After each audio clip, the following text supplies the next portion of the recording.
Inorganic chemistry में आज हम लोग डिस्कस करने वाले हैं ग्रुप 17 एलिमेंट्स के बारे में, जिसे हम एक साथ बोलते हैं। इनमें कुल मिलाकर के 5 तत्व हैं, 5 एलिमेंट्स हैं। सभी जो है ना नॉन मेटल है। क्या है बाबू? सभी के सभी अधातु हैं। इन सबको एक साथ मिलाकर के हम लोग बोलते हैं हेलोजन। तो चलिए आज हम लोग बात करने वाले हैं हेलोजन के बारे में, ठीक ना। Halogen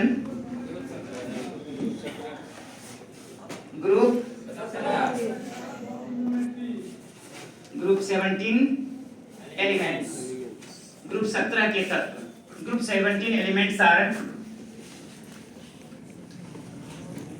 known as halogen.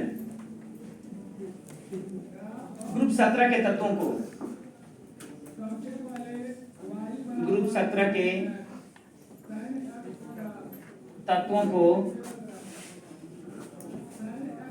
एक साथ ग्रुप 17 के तत्वों को एक साथ क्या कहते हैं? हेलोजन कहते हैं, ठीक है। ये सभी के सभी जो है इलेक्ट्रोनेगेटिव हैं। कौन सा है हेलोजन का मतलब समझिए। सबसे पहले हेलो मीन्स होता है साल्ट, मीन्स लवण। जेन का मीन्स होता है जनरेट करना। Gen means generate, generate means produce, और प्रोड्यूस मीन्स जानते हैं आप उत्पन्न करना। या यूं समझिए जनरेटर कर दीजिएगा इसको तो जनरेटर हो जाएगा, है ना। या प्रोड्यूस से प्रोड्यूसर बन जाएगा, उत्पन्न। तो जो लवण से उत्पन्न होते हैं उसको हम लोग क्या बोलते हैं? हेलोजन बोलते हैं। दरअसल इनके जो सोर्स है ना, ये सी है, समुद्री जल, सी वाटर, ठीक है ना। तो ये हमें कहाँ से प्राप्त होते हैं? समुद्री जल में इनमें से अधिकांश कम या ज्यादा मात्रा में पाए जाते हैं, इसलिए इसे हम लोग क्या बोलते हैं? हेलोजन बोलते हैं। अब इनमें एक बार देखेंगे हम लोग कौन सा आते हैं, ठीक ना। ग्रुप 17 में चलिए थोड़ा सा साइड किनारे पे चलते हैं हम लोग। इधर फ्लोरीन, ब्रोमीन, आयोडीन, एस्टेटाइन।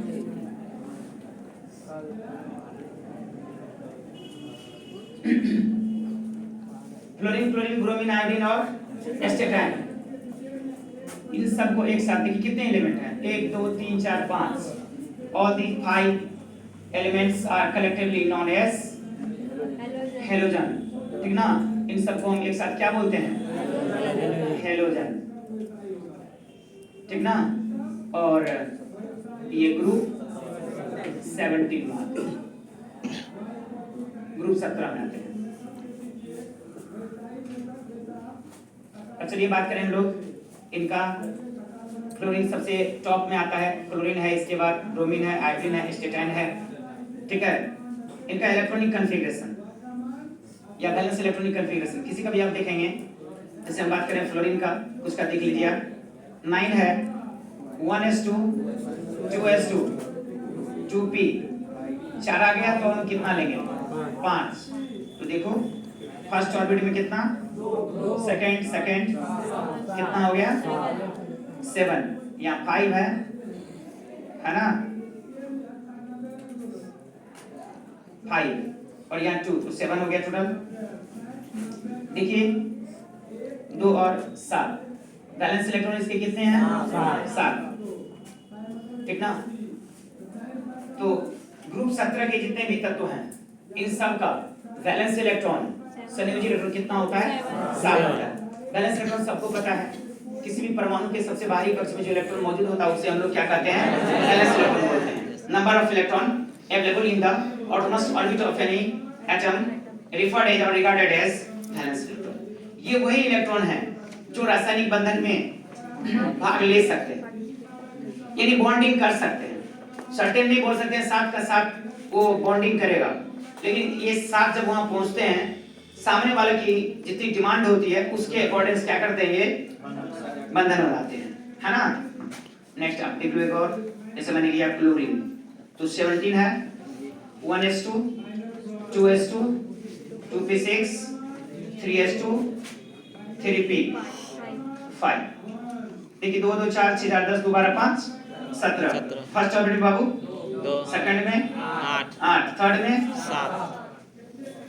क्या करेंगे इसका? 2 8 7 संयोजी इलेक्ट्रॉन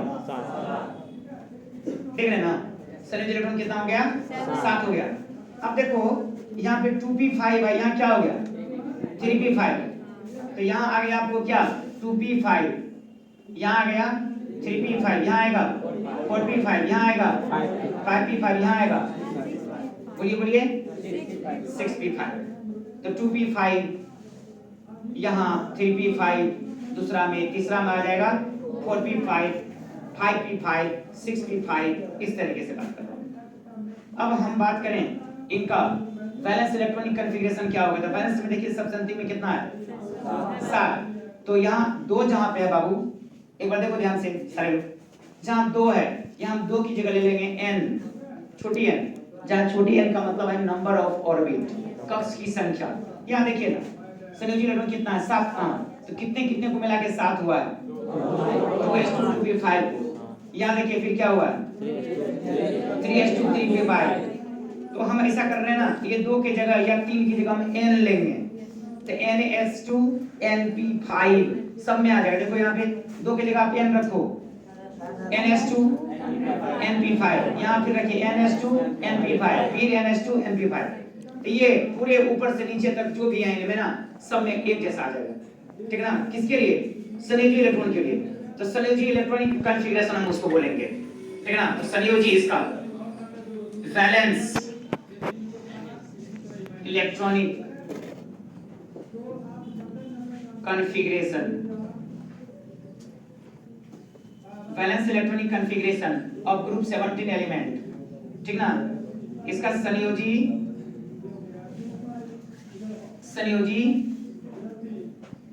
इलेक्ट्रॉनिक विन्यास इसका क्या आएगा बाबू ns2 np5, नोट करिए। फ्लोरीन को देखिए, इस ग्रुप में सबसे पहले बात करेंगे फ्लोरीन की, तो लिखेंगे most electronegative element, most electronegative element is fluorine. Fluorine सबसे अधिक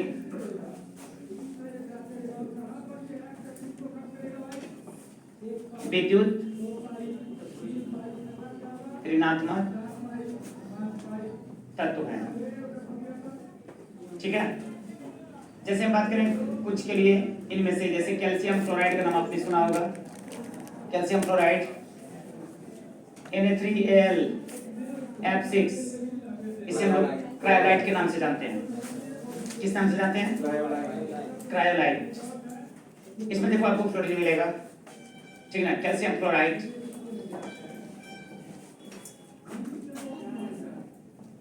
क्या है सर, कौन चीज क्या है, क्या पूछ रहे हैं,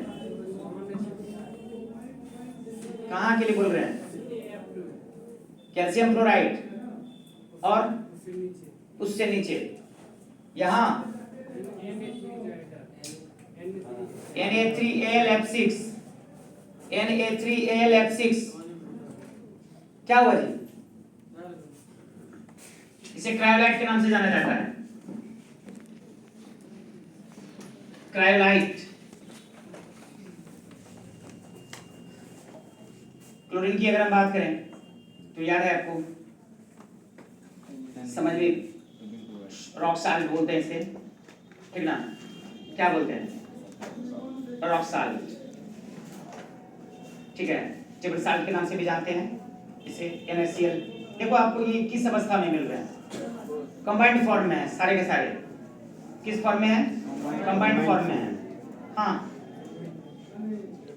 इनमें अगर बात करें जैसे Br, HBr, HI, ये सब देखिए आप संयुक्त फॉर्म में मिलते हैं। अब रहा बात किसका, एस्टेटाइन। तो इनमें अगर हम बात करें फिजिकल स्टेट की, तो फ्लोरीन और क्लोरीन ये दोनों जो है ना गैस होते हैं। क्या होते हैं बाबू? F मीन्स फ्लोरीन की बात कर रहा हूँ, Cl मीन्स क्लोरीन की बात कर रहा हूँ, ये गैस होते हैं। ब्रोमीन की बात करें,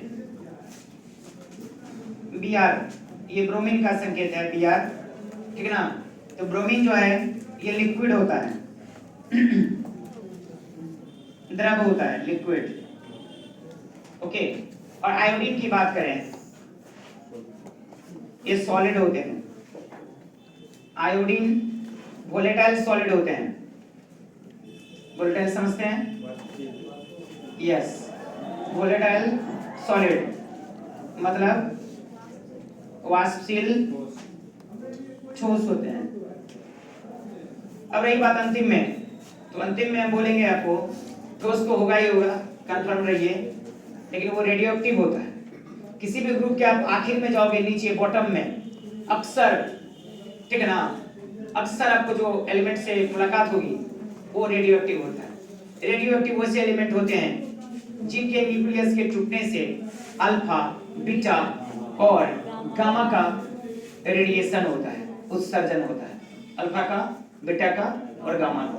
अब जैसे आप याद करो, ग्रुप 1 की हम बात करें आपसे, तो उसमें आपकी मुलाकात कहाँ से होती है?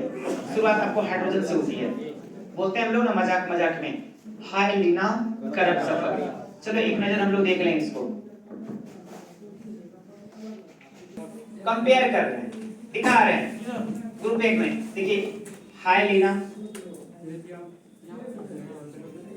करब सफर, देख लीजिए, फ्रांसियम रेडियोएक्टिव होता है, सबसे नीचे आ रहा है बॉटम पे, ये रेडियोएक्टिव होते हैं। ग्रुप 2 में जाइए आप, बेमार्क का सरबारा, देखो आप ग्रुप 2 में नीचे, सबसे नीचे आओ, रेडियम। कौन नहीं जानता रेडियम का नाम? सारे लोगों को पता है रेडियम का नाम। यूरेनियम को कौन नहीं जानता? थोरियम को कौन नहीं जानता? प्लूटोनियम को कौन नहीं जानता? लेकिन वो सब तो काफी पॉपुलर है, सब लोग जानते हैं। लेकिन ये आप इसमें देख लो, फ्रांसियम रेडियोएक्टिव है। अब ये भी आप देख रहे हो कहाँ? ग्रुप 17 में सबसे नीचे देखिए कौन है? एस्टेटाइन। क्या बोलते हैं इसको? एस्टेटाइन। एस्टेटाइन रेडियो एक्टिव होते हैं। क्या होते हैं? रेडियो एक्टिव होते हैं। तो चलिए जल्दी हम लोग क्या कर लें फटाफट, ठीक है ना, इसके बारे में लिख लें। किसके बारे में? एस्टेटाइन के बारे में लिख दीजिए, 80 एस्टेटाइन, और ये सॉलिड रेडियोएक्टिव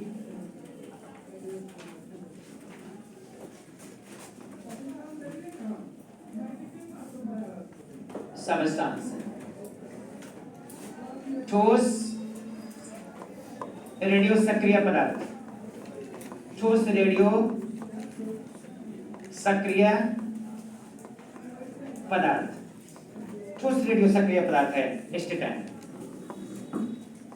नोट करिए, काफी पॉपुलर है, इसको देखो, KCl, MgCl2, 6H2O,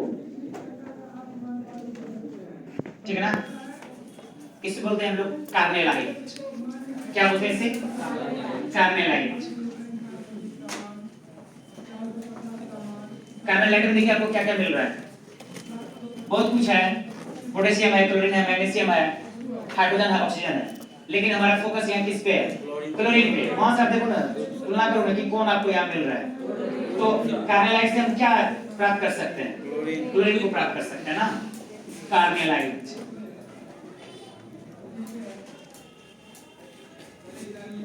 ओके, अब हम लोग देखेंगे एसिडिक स्ट्रेंथ, ठीक है ना। एसिडिक स्ट्रेंथ किसका ज्यादा होगा?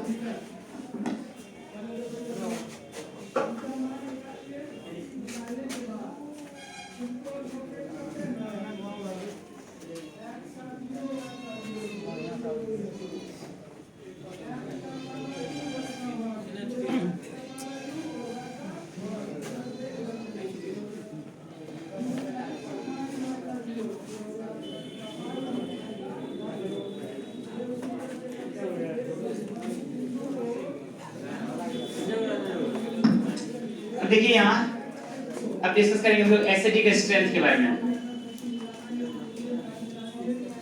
एसिडिक स्ट्रेंथ, अम्लीय प्रबलता।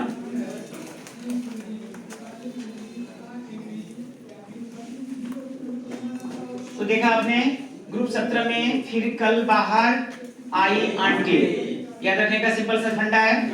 फिर कल बाहर आई आंटी, चलेगा? ओके, ऐसे बोल सकते हैं fluorine, chlorine, bromine, iodine and astatine are known as group 17 elements. सभी के सभी इसमें क्या है? अधातु है। क्या है बाबू? अधातु है, जिनमें दो आपको गैस है, एक आपको लिक्विड द्रव है, और जो शेष बच जाते हैं वो क्या है? ठोस है।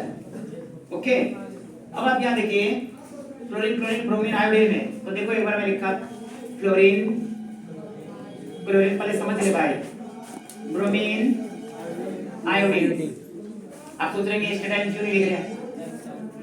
मरना थोड़े हमको, वाले पदार्थ को बता दिया। रेडियो एक्टिव है, अपने इतना रेडियो एक्टिव है। रेडियो एक्टिव का हिंदी क्या होता है? रेडियो सक्रिय। मींस कि इतना ज्यादा सक्रिय है कि उसको किसी के साथ रिएक्शन की जरूरत ही नहीं है, खुद ब खुद क्या होता है? उगते रहता है। यस, तो देखिए फ्लोरीन, क्लोरीन, ब्रोमीन, आयोडीन। अब इसमें मैं क्या कर रहा हूं देख लो। अब क्या बन गया? क्या बन गया? बोलो।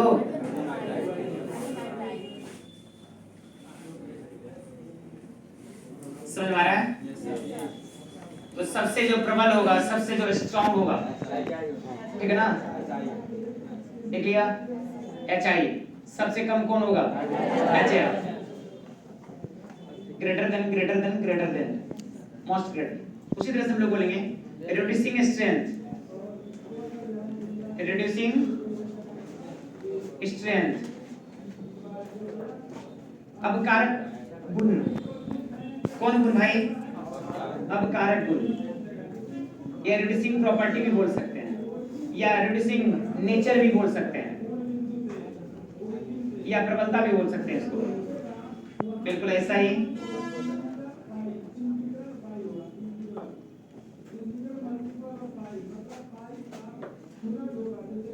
यहां से बहुत बार क्वेश्चन पूछा जाता है, ठीक ना? इनमें से कौन जो है सबसे मतलब ज्यादा अवकारक गुण वाला है? तो सबका फोकस किस पे रहता है मालूम? इस पे, ठीक ना? इस सबसे ज्यादा फोकस इस पे रहता है। फ्लोरीन का आकार सबसे छोटा होता है, समझिए जरा सवाल। फ्लोरीन का आकार क्या होता है? सबसे छोटा होता है, ठीक ना? तो फ्लोरीन से इलेक्ट्रॉन को निकालना बड़ा कठिन है, ठीक ना? आप जानते हैं रिड्यूसिंग एजेंट हम लोग किसको कहते हैं? अब कारक पदार्थ किसको कहते हैं? जिसका ऑक्सीकरण होता है। और ऑक्सीकरण किसको कहते हैं? लॉस ऑफ इलेक्ट्रॉन, ठीक ना? Loss of electron. तो लॉस ऑफ इलेक्ट्रॉन को हम लोग क्या बोलेंगे? इलेक्ट्रॉन के त्याग करने की घटना को हम लोग कहते हैं ऑक्सीकरण, ठीक ना? तो जिसका ऑक्सीकरण होता है, ठीक ना, उसे हम लोग क्या बोलते हैं? अपकारक। आपको क्या लगता है फ्लोरीन क्या करेगा? इलेक्ट्रॉन को त्याग कर देगा? करेगा? कभी नहीं करेगा, मर जाएगा, लेकिन नहीं करेगा। क्यों? एक चिट्टा होता है, देखा होगा शायद आपने, वो चिट्टा अगर आपको काट लेना, आप खींचते रहोगे छोड़ेगा ही नहीं, जितना खींचोगे उतना। अंत में क्या होता है? आपको जोरों की दर्द होती है और आप जोर से उसको खींचते हो। आपका इरादा उसको मारने का नहीं होता है, लेकिन आप क्या करते हो? खींचने के लिए, हटाने के लिए खींचते हो, वो बीच से ही टूट जाता है।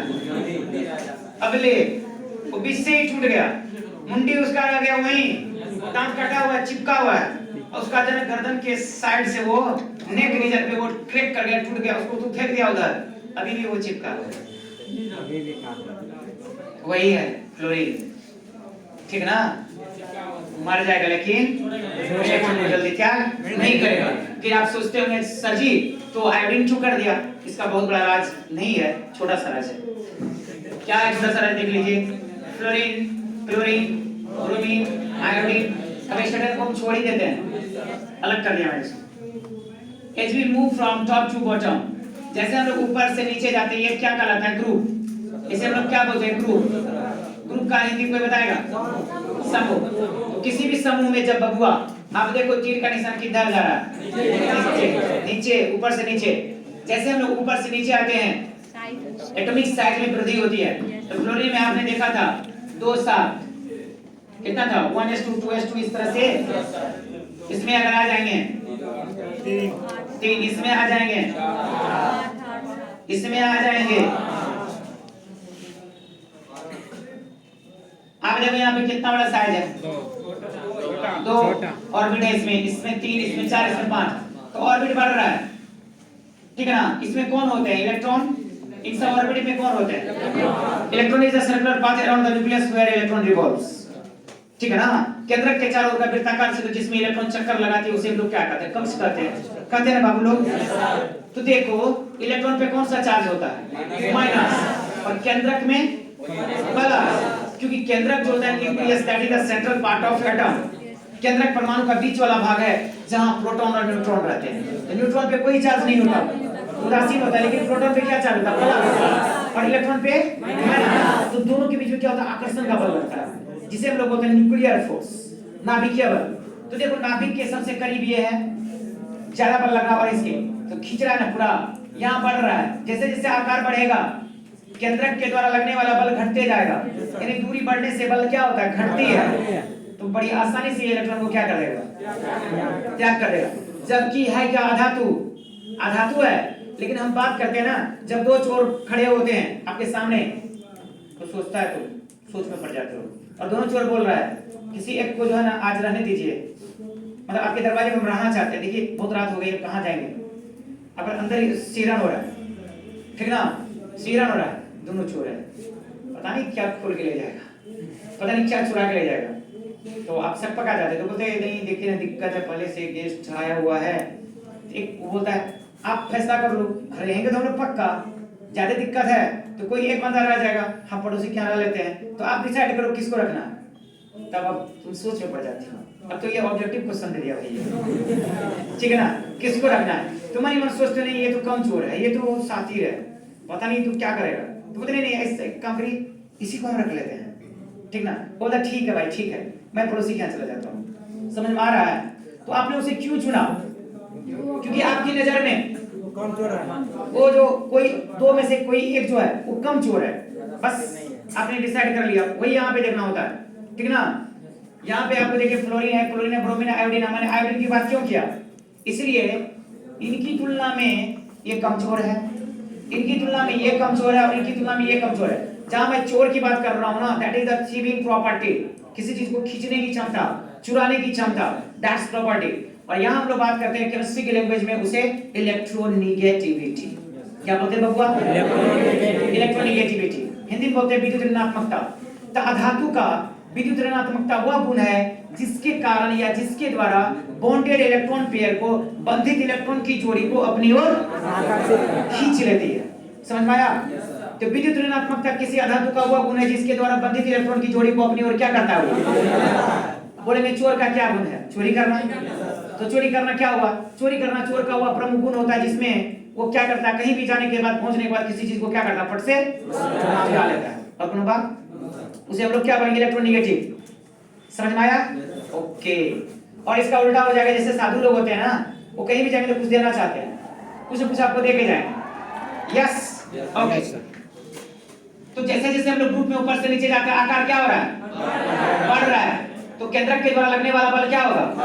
तो सबसे कम लगेगा यहाँ के इलेक्ट्रॉन पर बल, इसलिए यहाँ से इलेक्ट्रॉन को निकालना क्या है? आसान होता है। और आप पढ़ें the process of loss of electron that is called oxidation. Hindi में इलेक्ट्रॉन के त्याग करने की घटना को ऑक्सीकरण कहते हैं, और उल्टा जिसका ऑक्सीकरण होता है वो होता है रिड्यूसिंग एजेंट, यानी अवकारक पदार्थ। तो बोल भैया सबसे बड़ा अवकारक पदार्थ कौन होगा?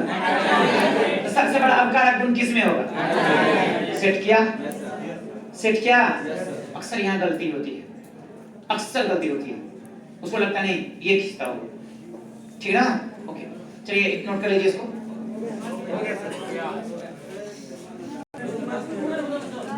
लिखिए क्लोरीन गैस, हम लोग बात कर रहे हैं क्लोरीन गैस के बारे में, यानी क्लोरीन के बारे में, ठीक है ना। आइए सबसे पहले बात करें क्लोरीन का सिंथेसिस, निर्माण। क्लोरीन निर्माण करने की सबसे जो बढ़िया विधि है उसको हम लोग बोलते हैं डेक्कन प्रोसेस। कौन process? By Deacon process Deacon विधि द्वारा।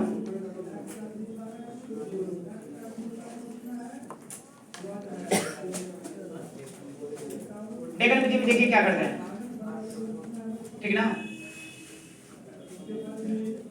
HCl लेते हैं हाइड्रोजन क्लोराइड और उसे हम ऑक्सीजन गैस के साथ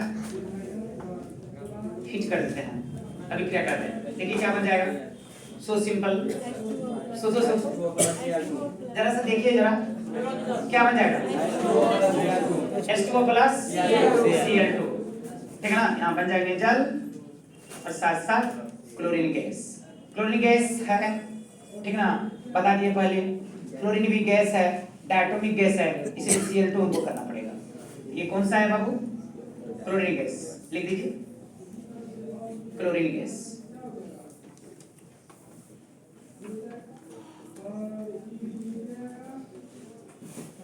वाटर रिएक्शन लिख सकते हैं और इसका लैंग्वेज ये फटाफट लिख लीजिए। When hydrogen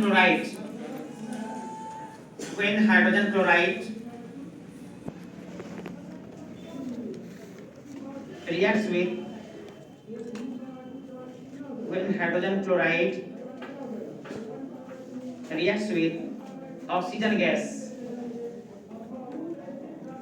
कौन gas, oxygen gas, chlorine gas is obtained, such process is known as Deccan process। Note करिए, हाइड्रोजन क्लोराइड की अभिक्रिया, जब हाइड्रोजन क्लोराइड की अभिक्रिया किसके साथ बाबू, ऑक्सीजन के साथ की जाती है। जब हाइड्रोजन क्लोराइड की अभिक्रिया ऑक्सीजन के साथ की जाती है तो क्लोरीन गैस प्राप्त होती है, इस विधि को डेकन विधि कहते हैं, ठीक है ना। क्वेश्चन आपसे पूछा जा सकता है डायरेक्ट, ठीक है ना, which one process is applicable or applied for the synthesis of chlorine gas, इनमें से कौन सी विधि है जिसका प्रयोग किया जाता है क्लोरीन गैस को बनाने में। वहां पे आपको लिखा रहेगा Ostwald process, contact process, Haber process, none of this, right. Answer क्या होना चाहिए, डेकन प्रोसेस। ओके, तो मैं उम्मीद करूं कि आपने लिख लिया इसको। नेक्स्ट लिखिए 2 नंबर में, एक लाइन लिख दो जल्दी में। By action of manganese dioxide with HCl, manganese dioxide with HCl, manganese dioxide की अभिक्रिया, मैंगनीज डाइऑक्साइड की अभिक्रिया HCl के साथ करने के द्वारा या करने पर, ओके, ज्यादा खुश मत होइएगा, ये रिएक्शन पहले का है कि नहीं है, ये पहले का रिएक्शन है, तो इसमें क्या कर रहे हैं, चेंज करेंगे। MnO2, इससे पहले हमने MnO2 के बारे में पढ़ा था, याद है आपको क्या, जब हम लोग ऑक्सीजन गैस बना रहे थे तो पोटेशियम क्लोराइड का हमने क्या किया था, डिकम्पोजिशन किया था, गर्म किया था उसे, किसकी उपस्थिति में, तो फिर लिया था कैटलिस्ट MnO2, मैंगनीज डाइऑक्साइड, बस वही मैंगनीज डाइऑक्साइड है, लेकिन भूमिका अभी इसकी अलग है, मैंगनीज डाइऑक्साइड, इसका आपने क्या किया बाबू, क्लोरीन के HCl के साथ, है ना, अभिक्रिया किया, हाइड्रोजन क्लोराइड, क्या बनेगा बताइए आप, ठीक ना, क्या बनेगा, जल, ठीक है, और कुछ MnCl2, manganese chloride, water and chlorine gas, तीन प्रोडक्ट आपको बन रहे हैं यहाँ, लेकिन हमारा इरादा क्या है? Cl2 प्राप्त करना, क्लोरीन गैस प्राप्त करना। चलिए जल्दी फटाफट लिख लीजिए इसको, लैंग्वेज लिखेंगे। When manganese dioxide reacts with HCl, when manganese dioxide reacts with HCl, chlorine gas is obtained. Hindi में लिखेंगे, जब मैंगनीज डाइऑक्साइड की अभिक्रिया HCl के साथ की जाती है। किसके साथ की जाती है बाबू? HCl के साथ की जाती है, तो क्लोरीन गैस प्राप्त होते हैं। ओके, तो आज का हमारा ग्रुप 17 ग्रुप 17 में डिस्कशन रहा, जिसमें कि आपने देखा फ्लोरीन, क्लोरीन, ब्रोमीन, आयोडीन इन सब के बारे में, और स्पेशलाइज अपने क्लोरीन पे फोकस किया है। नेक्स्ट अगले क्लास में हम लोग देखेंगे physical property, chemical property and इनके usage. Okay, all the best.